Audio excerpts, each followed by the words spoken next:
Once you have access, then you're ready to log into the kindergarten online system. So the KReady system um, provides you with access to where you will load the users and where you will access the student scores information.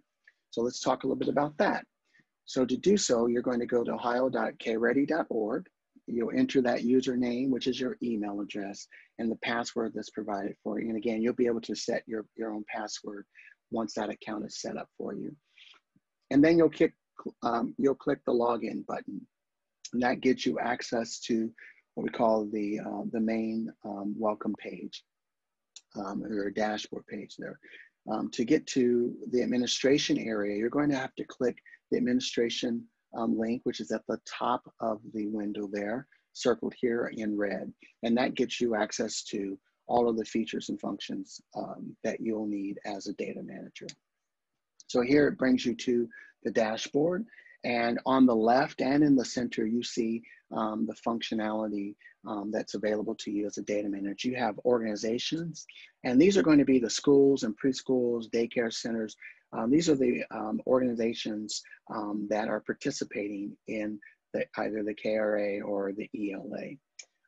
This section is going to provide a list of those organizations, and that's going to be those organizations that you are assigned to as a data manager. So you're not going to see other districts, you're not going to have access to other schools other than those that are a part of your organization and that you are assigned to by this data collection. Next is data collections, and this is very important. This is where you're able to participate, and your teachers, again, are able to participate in this current data collection or this current data window. There are collection periods, and they're different. So there was a collection period for the spring. For ELA, there was a collection period for KRA and ELA for the fall in 2019. So each window has a different collection period, and this is where you find the code, if you will, or the ID that's used for that particular collection window. And it's very important. You need to have that data token when you add your information to the system. Okay. Next is the users. And again, as I mentioned earlier, the users would be those teachers and the building administrators that are part of your organization. This is then followed by students, and those are the students in the buildings that will be loaded to the system and assigned to teachers.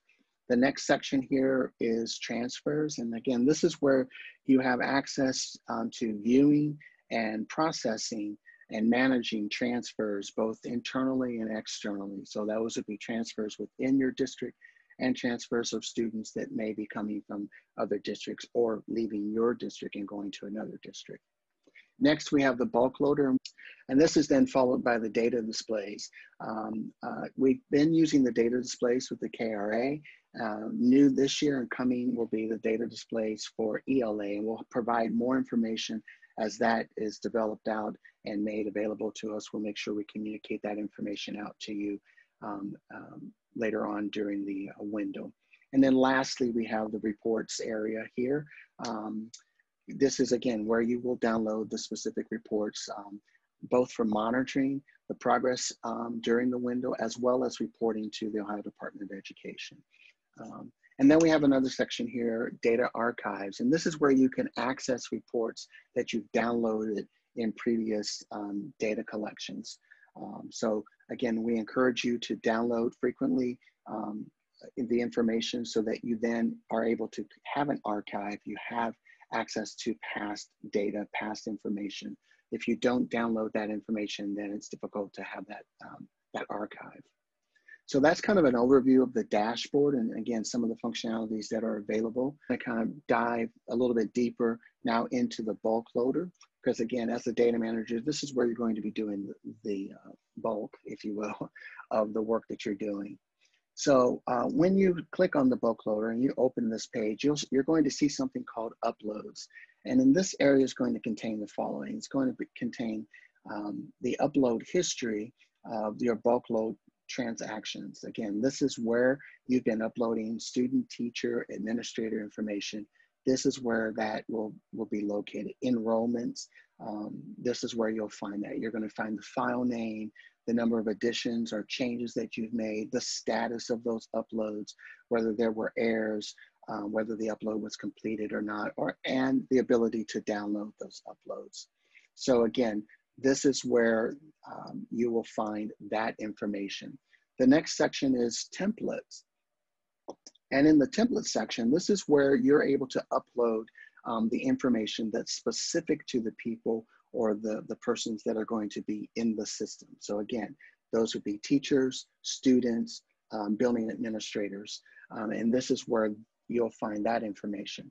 These templates provide blank template files, and these are going to be in CSV format that you will use for uploading the information into the KReady system.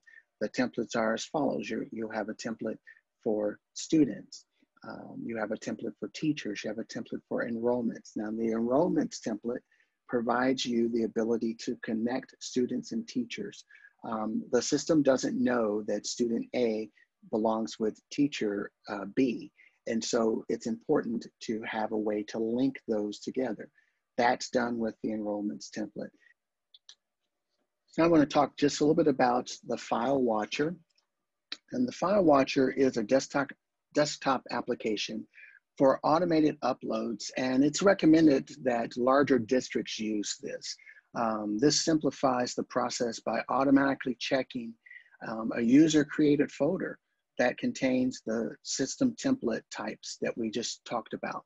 The system can check for updates to these templates, and then it loads those updates to the KReady system automatically for you. Those transactions are then viewable on the bulk loader screen. The File Watcher is available for PC only and Linux RPM, as well as Linux Zip. So again, here's a graphic that walks you through what that process looks like. There's an upload. You gather the information from your sys. There's a script that's then executed. That script searches the user-created folder on your desktop, and then that File Watcher processes that information. It knows whether the file's been updated or not, and then it communicates that information to the KReady system.